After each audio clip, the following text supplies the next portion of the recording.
साथियों नमस्कार, स्वागत है आपका आपके अपने YouTube चैनल पर। श्वसन तंत्र रेस्पिरेटरी सिस्टम को अपन पढ़ रहे थे, चंद वीडियो इसके कुछ डाल दिए थे और इसी के क्रम में अपना टॉपिक चल रहा था फिजियोलॉजी ऑफ रेस्पिरेशन, श्वसन की कार्य की या श्वसन का मैकेनिज्म, किस प्रकार से श्वसन क्रिया मानव के अंदर संपन्न होती है। कुछ पॉइंट देखे थे अपन ने।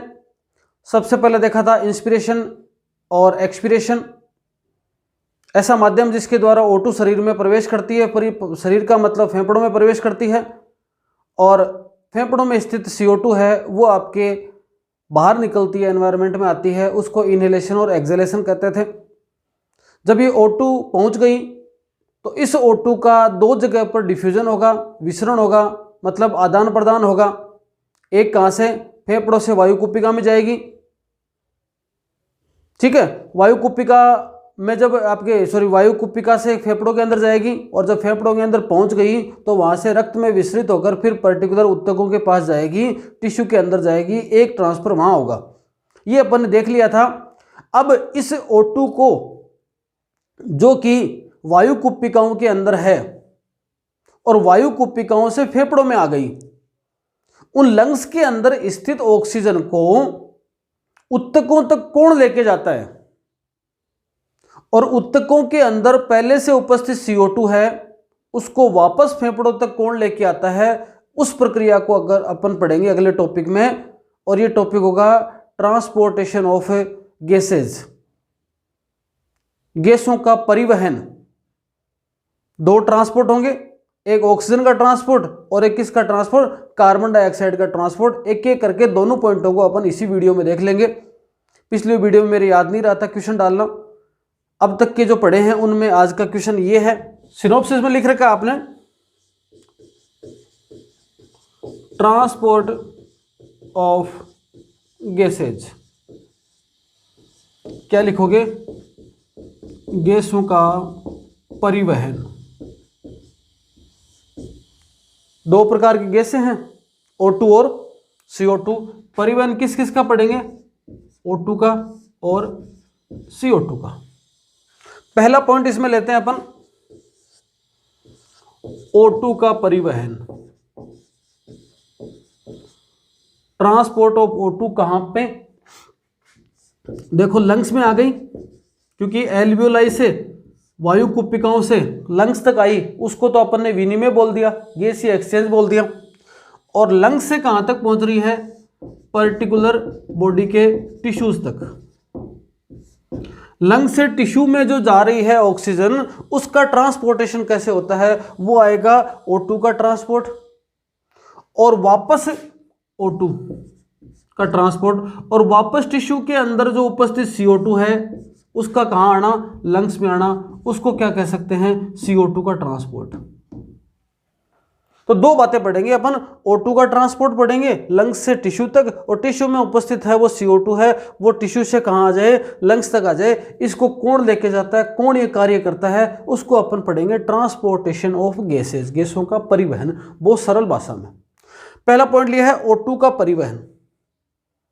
देखो सबसे पहले तो ऑक्सीजन की जरूरत कितनी है, क्योंकि ऑक्सीजन आगे जाके क्या करेगी? आप ये समझो कि ऑक्सीजन को ले जाना क्यों है, ऑक्सीजन को टिश्यू तक पहुंचाना क्यों है? क्योंकि रियल में रेस्पिरेशन वही होना है।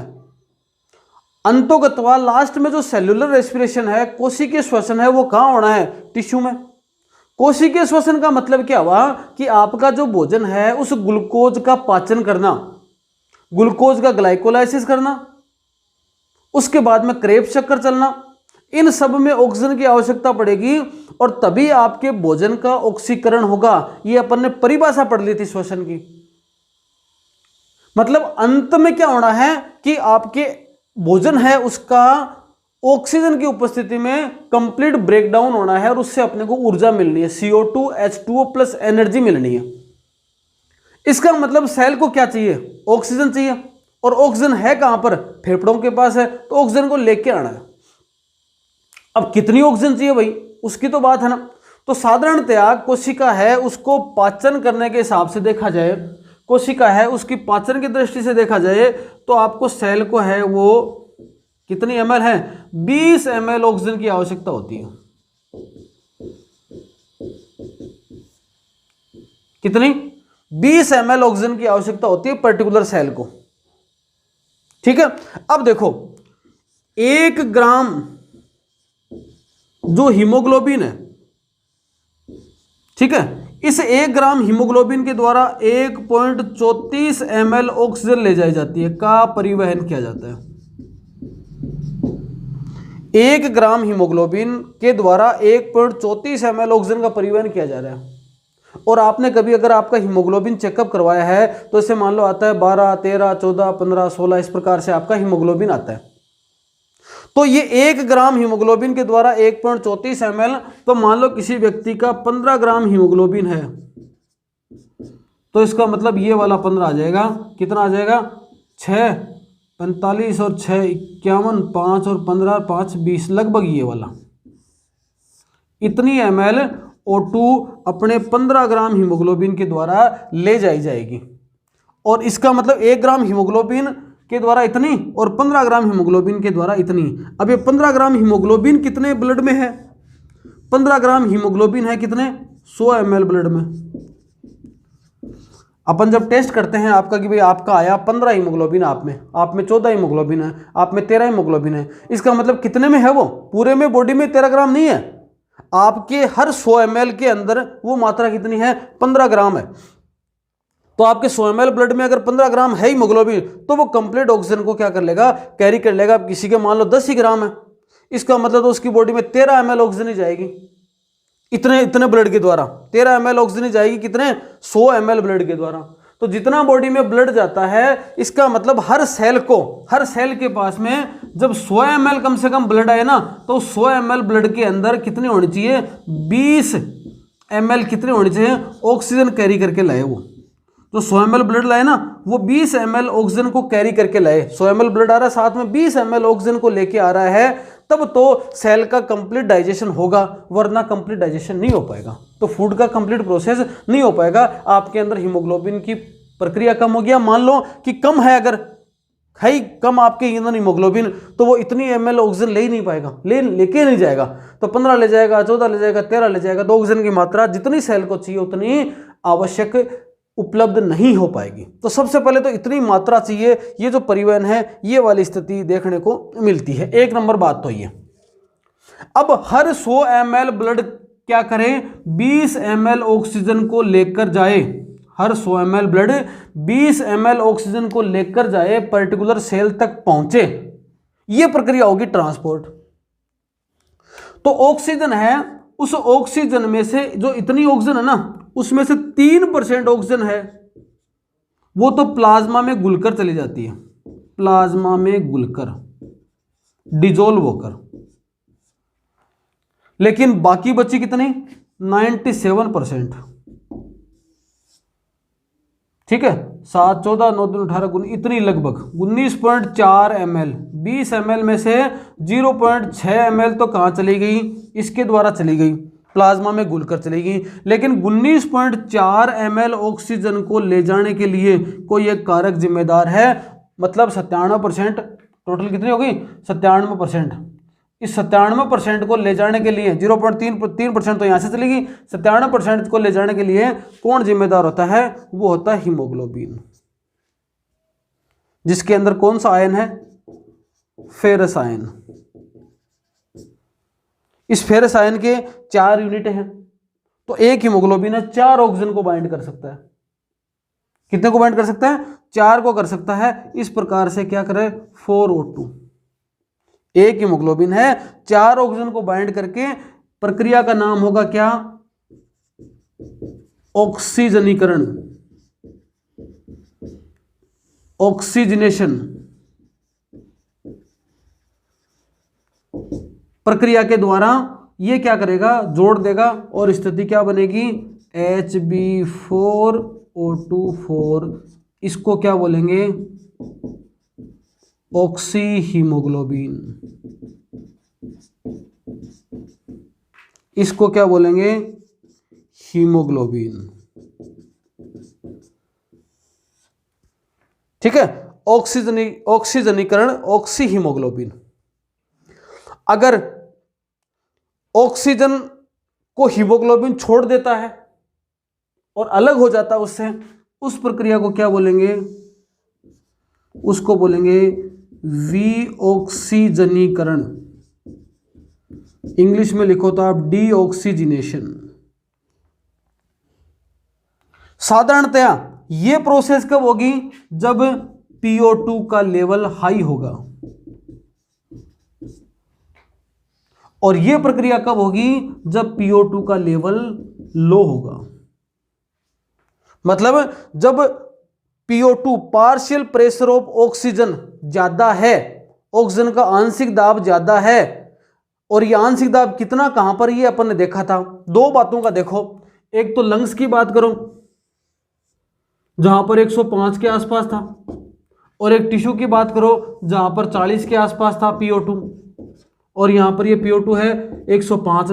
इसका मतलब यहां पर ज्यादा है, इसका मतलब यहां कौन सी प्रक्रिया होगी? ये प्रक्रिया ऑक्सीजनीकरण, ऑक्सी हीमोग्लोबिन बन जाएगा। यहां पर जैसे जैसे चलेगा यहां पहुंच जाएगा।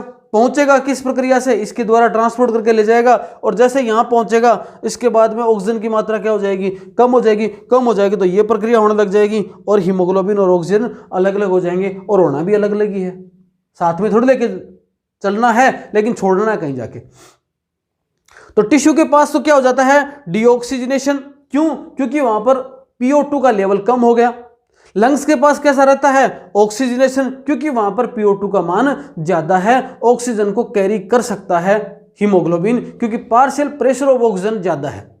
जितना पार्शियल प्रेशर होगा ऑक्सीजन का, उतना ही O2 है वो हीमोग्लोबिन के साथ जुड़ती जाएगी। इसको बोलते हैं सिग्मोइड कर्व। ये जो ऑक्सीजन और हीमोग्लोबिन का जुड़ाव है, ये किस पर डिपेंड करता है? ऑक्सीजन की सांद्रता पर, आंशिक दाब पर। जितना आंशिक दाब बढ़ता जाएगा, ऑक्सीजन के साथ में हीमोग्लोबिन जुड़ता जाएगा। इसको एक ग्राफ से समझते हैं। देखो, एक तरफ दिखाया गया क्या? 40 है, 80 आपके 60 है, 80 है, 120 है, 140 है। ये क्या है? PO2। मतलब इधर ग्राफ में इधर बढ़ रहे हैं तो ऑक्सीजन की सांद्रता या ऑक्सीजन की आंशिक दाब बढ़ता जा रहा है। इधर बढ़ रहे हैं तो हीमोग्लोबिन की सैचुरेशन, संतृप्तता क्या होती जा रही है? बढ़ती जा रही है। मतलब हीमोग्लोबिन के साथ में ऑक्सीजन जुड़ते जा रहे हैं, उसको बोलेंगे संतृप्तता। मैं ऐसा कहूं कि अगर हीमोग्लोबिन के साथ में एक ऑक्सीजन जुड़ा हुआ है, इसका मतलब हीमोग्लोबिन 25% सैचुरेटेड है। अगर हीमोग्लोबिन के साथ 2 ऑक्सीजन जुड़ गए तो हीमोग्लोबिन 50% सैचुरेटेड है। अगर 3 जुड़ गए तो 75%, और 4 जुड़ गए इसका मतलब पूर्णतः संतृप्त हो गया। 500 तो ले भी नहीं सकता। अब अगर आप पार्शियल प्रेशर बढ़ाओगे तो भी वो 4 से ज्यादा नहीं लेने वाला, लेकिन जैसे जैसे पार्शियल प्रेशर कम होता जाएगा वो एक एक को छोड़ता जाएगा। तो जैसे जैसे पार्शियल प्रेशर कम होता जाएगा वैसे वैसे आपके O2 हटते जाएंगे, जैसे जैसे पार्शियल प्रेशर बढ़ता जाएगा वैसे वैसे ऑक्सीजन जुड़ते जाएंगे। पर एक पर्टिकुलर समय पर क्या आ जाएगी? इसका सैचुरेशन लिमिट आ जाएगी। इस प्रकार से ये बढ़ेगा और एक समय ऐसा आएगा कि इसकी संतृप्तता आ जाएगी। इसको बोलते हैं इसका सैचुरेशन पॉइंट। और ये जो ग्राफ है वो S से बनता है, इसलिए इसको क्या बोलते हैं? Sigmoid curve, S curve. इस कर्व से आपको इतनी बात याद रखनी है अभी कि जैसे जैसे PO2 का मान बढ़ता जाएगा वैसे वैसे हीमोग्लोबिन के साथ ऑक्सीजन के जुड़ने की संतृप्तता, कंसंट्रेशन, सैचुरेशन बढ़ती जाएगी। लेकिन एक निश्चित समय पे आके वो स्टेबल हो जाएगी, क्योंकि 4 से ज्यादा एक हीमोग्लोबिन है वो ऑक्सीजन के मॉलिक्यूल को जोड़ नहीं सकता। अब चाहे आप कितनी संतृप्तता कर दो, कितना ही आप पार्शियल प्रेशर कर दो, इससे ज्यादा वो जुड़ नहीं पाएगा। एक तो ये केवल इसकी बात आ गई। परंतु यदि हम देखें कि जो आपके हीमोग्लोबिन है वो किसके साथ किस प्रकार की एफिनिटी दर्शाता है, किसके साथ किस प्रकार की एफिनिटी दर्शाता है, तो इसके क्रम में देखा जाए तो ये वाली ग्राफ आपको याद रखना है। मतलब ये 3 दोस्त हैं और हीमोग्लोबिन है एक इनका दोस्त। मतलब हीमोग्लोबिन के ये 3 दोस्त हैं, लेकिन तीनों दोस्तों में भी जो एफिनिटी है ना, जो बंधुता है वो अलग अलग है। सबसे ज्यादा बंधुता इसकी किसके साथ में है? CO के साथ में। तो CO थोड़ा कम भी मिलेगा तो इसके साथ जुड़ जाएगा। उसके बाद में इसकी किसके साथ बंधुता है? CO2 के साथ में। और सबसे कम बंधुता किसकी है? ऑक्सीजन के साथ में। तभी अगर कमरे के अंदर मान लो कि गर्म जो सिगड़ी वगैरह है, सर्दियों में सिगड़ी जलाते हो और वो कमरे के अंदर चालू छोड़ दी तो उससे क्या? कार्बन मोनोऑक्साइड निकलेगी। तो आपके शरीर के अंदर जाएगी, वो जाते ही CO की मात्रा बढ़ने लग जाएगी। बढ़ने लग जाएगी तो हीमोग्लोबिन क्या करेगा? ऑक्सीजन को छोड़ देगा। कि भैया अब तू जा, अब मैं है ना इसके साथ जुड़ूंगा। भाई आप अपने किसी दोस्त के साथ में, अपने क्लासमेट के साथ में कहीं जा रहे हो और जाते हुए रास्ते में आपको आपका कोई बहुत जिगरी दोस्त मिल गया, तो क्या करोगे आप? तुरंत उसको छोड़ दोगे, यार तू जा, मैं ना मेरे मित्र के साथ जा रहा हूँ, आप उसके साथ जुड़ जाओगे, तुरंत ही जुड़ जाओगे झटके से। इसका मतलब आपने उसको छोड़ के उसके साथ जुड़ गया। तो ये जो हीमोग्लोबिन की भी बंधुता है ना, वो सबसे ज़्यादा किसकी? CO के साथ में, उसके बाद में CO2 से, और सबसे कम बंधुता किसके साथ में है? हीमोग्लोबिन की ऑक्सीजन के साथ में एफिनिटी होती है। इस प्रकार से ये मूवमेंट होता है किसका? ऑक्सीजन का। इतनी बात याद रखनी है। ऑक्सीजन में से 3% ऑक्सीजन है वो प्लाज्मा में घुलकर 97% ऑक्सीजन को कौन ले जाता है? हीमोग्लोबिन ले जाता है। हीमोग्लोबिन क्या करता है? ऑक्सीजन के 4 अणुओं को बांध सकता है, ले जाकर ऑक्सीजनीकरण की प्रक्रिया से ऑक्सी हीमोग्लोबिन का फॉर्मेशन करता है और पूरी बॉडी में घुमाता है। जब तक घुमाता रहता है जब तक PO2 कम नहीं होता। जैसे PO2 की मात्रा कम होने लग जाएगी, इसका मतलब अब तक कहां पहुंच गया? वो टिश्यू तक पहुंच गया, और टिश्यू तक जाकर तो छोड़ना ही है उसको। क्या करेगा? उसको छोड़ देगा, क्योंकि अब मात्रा भी कम हो गई और छोड़ना ही है, क्योंकि वापस अब किसको पकड़ना है? CO2 को। और ये भी बात सामने आ गई, क्योंकि O2 और CO2 में किसको ज्यादा पसंद करता है? वो CO2 को। और जैसे टिश्यू में पहुंचेगा तो CO2 की मात्रा ज्यादा मिलेगी और O2 की मात्रा कम मिलेगी। तो ये दोनों भी बराबर भी मात्रा हो ना, तब भी ये CO2 को पकड़ेगा, और वहां तो ज्यादा है, तो छोड़ेगा किसको? O2 को, और पकड़ेगा किसको? CO2 को। अब देखो, जैसे ही O2 है वो कहां पहुंचा? टिश्यू के पास। तो O2Hb का क्या होगा? विखंडन। ठीक है, ऑक्सीजन हीमोग्लोबिन अलग अलग हो जाएंगे। अब ऑक्सीजन और हीमोग्लोबिन के अलग अलग होने के पीछे कई कारण जिम्मेदार हैं। उन कारणों को आप एक एक प्रकार से समझो। देखो, सबसे पहला कारण तो वही है, PO2 की मात्रा क्या हो गई? कम हो गई। तो एक कारण लिख सकते हो O2 की सांद्रता। क्या? O2 की कंसंट्रेशन। एक ग्राफ बताया था मैंने आपको अभी, इसमें मान लो मैं इस प्रकार से आपको स्थिति बताऊं, यह संतृप्तता है, इधर Hb की परसेंटेज। अगर संतृप्तता कम होगी, इसका मतलब है वो ग्राफ है वो इस प्रकार से आ जाएगा। मतलब इधर वाला जो ग्राफ है ना, ये जो है आपके इस साइड में आ जाएगा। इसका मतलब उसको बोल देंगे, इसको बोलेंगे कि जो ग्राफ है वो दाईं ओर खिसक रहा है, और इसको बोलेंगे ग्राफ क्या हो रहा है। भाई मैं कह दूं कि मान लो हीमोग्लोबिन है ऑक्सीजन के साथ में, केवल और केवल 50 PO2 पर ही बंद हो जाए, बंधन कर ले, पूर्णतः बंधित हो जाए, इसका मतलब ग्राफ इधर किसकेगा? इधर किसकेगा? इधर किसकेगा ना, क्योंकि यहीं पर मान लो 50 के साथ ही पूरा बंद हो गया, तो यहीं पर आ जाएगा पूरा ग्राफ। बात को समझ रहे हो ना? बहुत जल्दी हो गई। और इसका मतलब जैसे जैसे कम होती जा रही है कंसंट्रेशन, वैसे वैसे ग्राफ है वो दाईं ओर खिसकता जा रहा है। तो सबसे पहले किस बात पर डिपेंड करेगा? O2 की सांद्रता पर। जैसे जैसे O2 की सांद्रता बढ़ती है,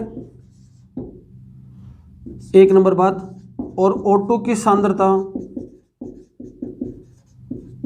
घटती है। ठीक है, जैसे इसमें डायग्राम से पता चल रहा है आपको कि PO2 कितना? 30%, तो हीमोग्लोबिन 50% ऑक्सीजन को जोड़ लेगा।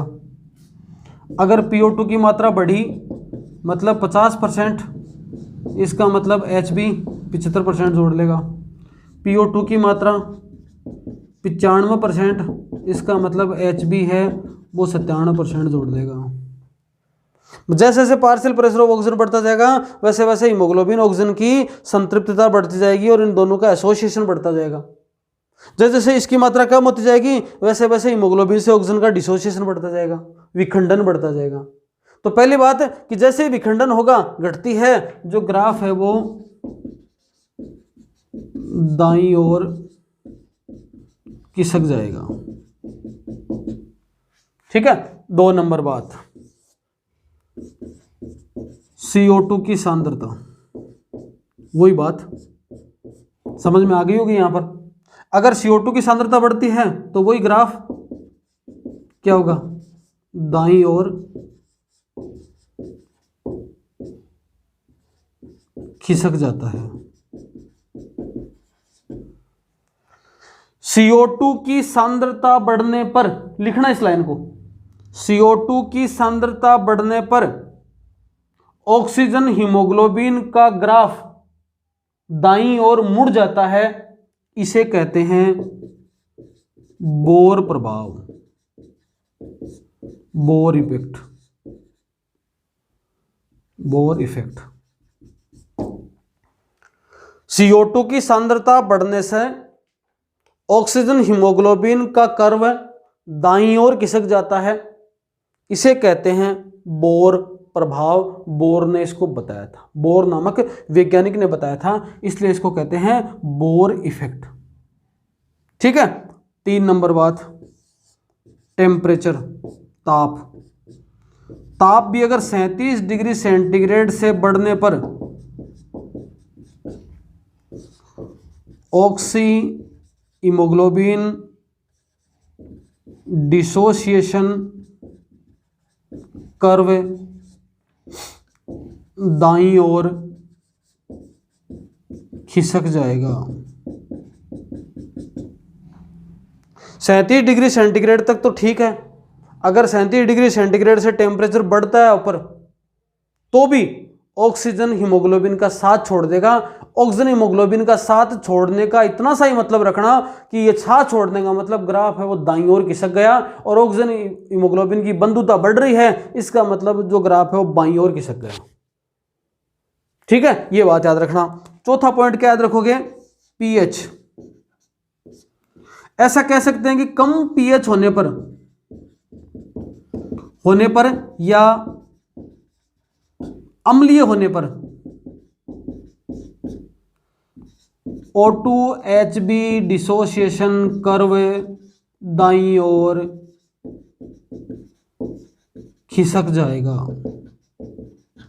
इसे कहते हैं रूट इफेक्ट। वैज्ञानिकों के नाम के अकॉर्डिंग है CO2 की सांद्रता से ग्राफ का दाईं ओर खिसकना बोर इफेक्ट, और पीएच की कमी होने से ग्राफ का दाईं ओर खिसकना रूट इफेक्ट। पीएच होने से रूट इफेक्ट है ना। फिजिकली हैंडीकैप के लिए रूट सही नहीं है, फिजिकली हैंडीकैप के लिए रूट सही नहीं है, समझ लो। तो फिजिकली हैंडीकैप होगा, उसके लिए दाईं तरफ का ग्राफ है वो खिसक जाएगा अगर पीएच की मात्रा कम होगी। इसको देखो, इन सभी बातों को थोड़ा सा अगर अपन और सरल तरीके से लिख लें तो आप ऐसा समझो कि मैं 2 बातें लिख रहा हूं। क्या लिख रहा हूं? ग्राफ का बाईं ओर खिसकना, या एक ही बात याद रख लो, इससे याद रह जाएगी।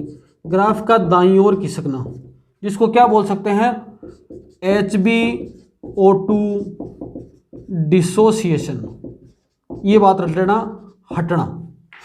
ठीक है, ये वाली बात। अब इतना काम कब होगा?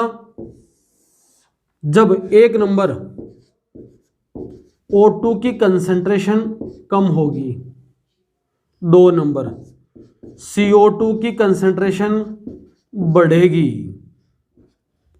3 नंबर टेम्परेचर 37 डिग्री से ज़्यादा बढ़ेगा, और 4 नंबर पीएच अम्लीय या कम होगी।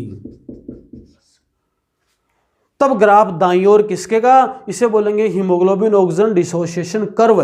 और इन 2 के लिए अलग बात याद रख लेना, इसको क्या बोलते हैं? 2 नाम आए ना अभी, एक यहां लिखा था, इसको बोलते हैं बोर प्रभाव। CO2 वाले को, इसको नहीं, CO2 वाले को बोलते हैं बोर प्रभाव, और इसको बोलते हैं रूट प्रभाव। 2 वैज्ञानिकों के नाम के अकॉर्डिंग है। तो आपको बोर इफेक्ट क्या है और रूट इफेक्ट क्या है वो आपको यहां पर याद रखना है। ये आपके समझ में आ गया होगा कि ऑक्सीजन हीमोग्लोबिन का डिसोसिएशन क्यों होता है, ट्रांसपोर्टेशन कैसे होता है। अगला पॉइंट लेते हैं CO2 का ट्रांसपोर्टेशन। अगला पढ़ेंगे CO2 का ट्रांसपोर्ट। जैसे ही O2 कहां पहुंच गया? हीमोग्लोबिन के द्वारा टिश्यू में पहुंच गया। अब ब्लड के अंदर घुल गया CO2, क्योंकि O2 का डिसोसिएशन हो गया वहां पर और CO2 जुड़ गया। अब CO2 का ट्रांसपोर्ट कैसे होगा उसको देखो, 3 प्रकार से होता है। पहला 7%, 23% और 70%। 7% वैसा ही जैसे O2 का 3% हो रहा था, इतना रक्त के प्लाज्मा में घुलकर चला जाएगा।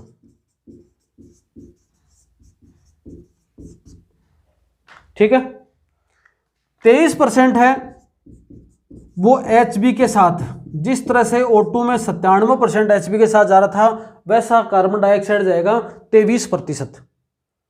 23% है वो जाएगा एक रिएक्शन के तौर पे, याद रखो। तो जैसे मान लो HB है,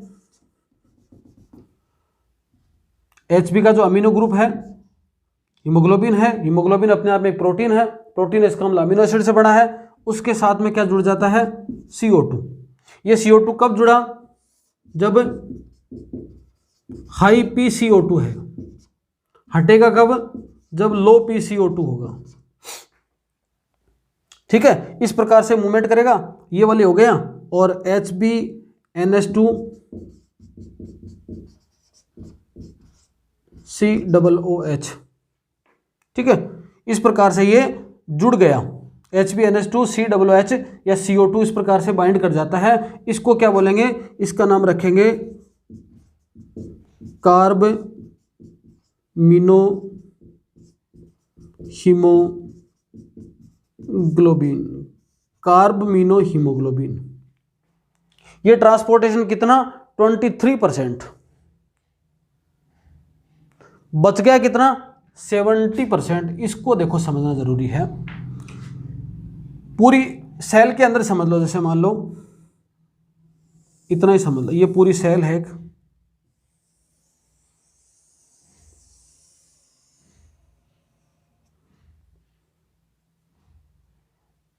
ठीक है, ये 7% हो गया। ये टिश्यू है, टिश्यू के पास CO2 है, CO2 गया अंदर, 7% तो यहां जुड़ गया। बाकी बच गया कितना, 7%, 23%, सॉरी 23%। 7% तो वहां हो गया ना, रक्त के साथ प्लाज्मा में घुलकर, 23% ही हो गया। बचा कितना, अब 70% का हिसाब करना है। ठीक है, ये जो 70% है ना, ये जो घूमता है वो है बाइकार्बोनेट आयन के रूप में।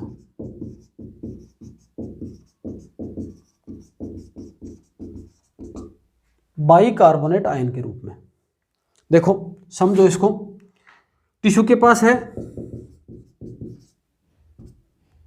ठीक है, और टिश्यू के पास है प्लस ये ब्लड सेल है,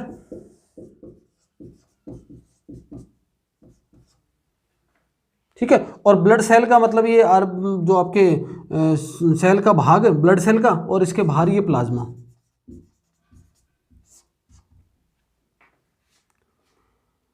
CO2 सबसे पहले, इस परसेंट से बता रहा हूं आपको, 70% वाला तरीका बता रहा हूं। CO2 सबसे पहले किसके साथ जुड़ा, H2O के साथ। कितना CO2, 70%। RBC में हो रहा है काम, प्लाज्मा बाहर पड़ा है, इसमें तो घुल के ही आ गया 7%। ठीक है, अब देखो CO2 जैसे जल के साथ मिलेगा, एक एंजाइम आएगा, एंजाइम का नाम है कार्बोनिक एनहाइड्रेज। कार्बोनिक एनहाइड्रेज नामक एंजाइम यहां पर वर्क करेगा, और इस जो कार्बोनिक एनहाइड्रेज है, इस एंजाइम के वर्क करने से सबसे, मतलब ऐसा बोल सकते हैं कि सबसे शक्तिशाली, धरती का, विश्व का, धरती का सबसे शक्तिशाली एंजाइम कोई है बॉन्डिंग करने में, तो उसको क्या बोलेंगे, कार्बोनिक एनहाइड्रेज एंजाइम बोलेंगे। ये बात भी आप अलग से कहीं मतलब लिख सकते हो। सबसे सक्रिय, शक्तिशाली, एक्टिव मान लो। शक्तिशाली का मतलब कोई लड़ाई नहीं करनी यहाँ पर, शक्तिशाली का मतलब बॉन्डिंग जल्दी करता है, ये बहुत जल्दी क्रियाशील है और एक्टिवली काम करता है, इस प्रकार का एंजाइम है। और ये मिलकर H2CO3 का फॉर्मेशन करेगा, H2CO3। ठीक है, अब ये H2CO3 है वो तुरंत ही H+ और HCO3 आयन में टूट जाता है। H2CO3 किस में टूट गया, H+ और HCO3 आयन के अंदर टूट जाता है। ऐसी परिस्थिति के अंदर जो HCO3 है ना वो सेल से बाहर निकल जाता है, मतलब आरबीसी से बाहर निकल कर कहाँ गया, वो आ गया प्लाज्मा में। अब जब यहां पर प्लस और माइनस का बैलेंस था, अगर ये HCO3 इस आरबीसी सेल से निकलकर कहां आ गया, प्लाज्मा में आ गया, इसका मतलब यहां पर किसकी कंसंट्रेशन बढ़ गई, ऐसा करने से इस H की कंसंट्रेशन इसके अंदर बढ़ गई। और ये जो H है ना, ये हीमोग्लोबिन से क्रिया करके HbH का फॉर्मेशन करता है। H या H इसको कम और सरल लिखो तो HHb का फॉर्मेशन करता है। मतलब आपके ब्लड में जो हीमोग्लोबिन है वहां पर प्लस आयन की कंसंट्रेशन बढ़ गई और इसकी कंसंट्रेशन बढ़ने से पीएच प्रभावित हो जाएगी। और पीएच का मान के चलिए आप अपने जो ब्लड है उसका पीएच 7.35 से 7.40 या 41, ये एक मेजरमेंट है। अगर 7.35 से भी कम होता है और 7.40 से ज्यादा होता है तो व्यक्ति की मृत्यु तक हो सकती है। तो इस बैलेंस में रहना है इसको, ठीक है। और यहां पर तो H+ आयन बढ़ते जा रहे हैं, बढ़ते जा रहे हैं, इसका मतलब पीएच क्या होगी, प्रभावित होगी। ऐसी परिस्थिति से बचने के लिए इसके अंदर एंटर कर जाते हैं कौन, क्लोराइड आयन, क्योंकि H की मात्रा बढ़ रही है ना, तो H की मात्रा को बैलेंस करने के लिए क्लोराइड आयन का इसके अंदर प्रवेश करना, इसके अंदर प्रवेश करना। आप ऐसा समझो कि जब HCO3 है वो आपका आरबीसी से निकलकर कहां गया, प्लाज्मा में। ऐसी परिस्थिति के अंदर यहां पर H की कंसंट्रेशन बढ़ गई तो जो क्लोराइड आयन है ना वो प्लाज्मा से वापस कहां आ गए, आरबीसी में आ गए। इस क्लोराइड आयन का प्लाज्मा से, यहां लिखूं क्लोराइड आयन का प्लाज्मा से आरबीसी में प्रवेश करना क्लोराइड शिफ्टिंग कहलाता है। क्लोराइड विस्थापन जिसने खोजा उसके अनुसार इसको क्या बोल सकते हैं, हेमबर्गर प्रभाव।